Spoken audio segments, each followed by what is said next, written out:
السلام علیکم۔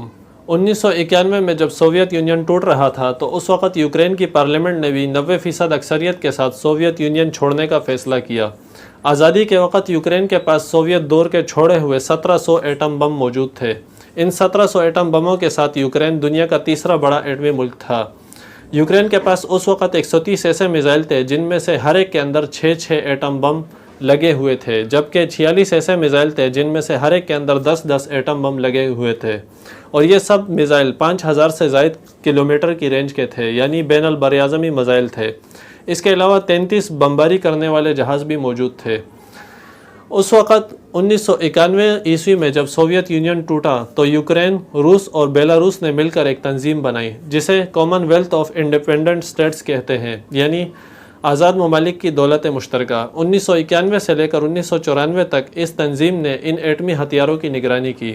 1994 میں بیلاروس، یوکرین اور قازقستان نے اپنے ایٹمی ہتھیار جو کہ سوویت دور کے چھوڑے ہوئے تھے روس کو دینے کا فیصلہ کیا تاکہ وہ اسے ضائع کر دے، اور ان ممالک نے نیوکلیئر نان پرولیفریشن ٹریٹی کو بھی سائن کیا، یعنی کہ ایٹمی ہتھیاروں کا عدم پھیلاؤ۔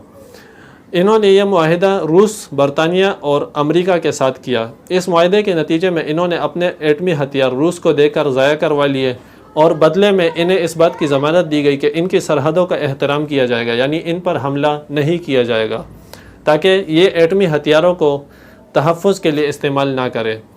اس دور کے بعد یوکرین کافی حد تک پرامن رہا۔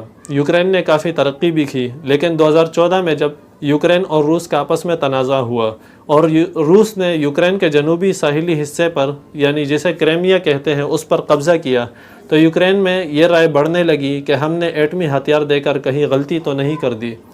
یوکرین کے ایک سابقہ ممبر پارلیمنٹ نے امریکہ کے ایک اخبار USA ٹوڈے کو انٹرویو دیتے ہوئے کہا کہ ہم نے اس معاہدے کے لیے اپنے ایٹمی ہتھیار دے دیے۔ اگر آپ کے پاس ایٹمی ہتھیار موجود ہو تو پھر کوئی آپ پر حملہ کرنے کی جرات نہیں کرتا۔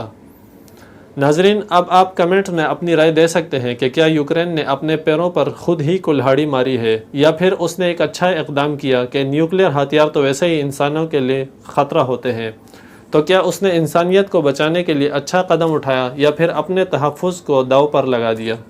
کمنٹس میں اپنی رائے ضرور دیجیے اور ویڈیو کو لائک اور شیئر کیجیے۔ السلام علیکم۔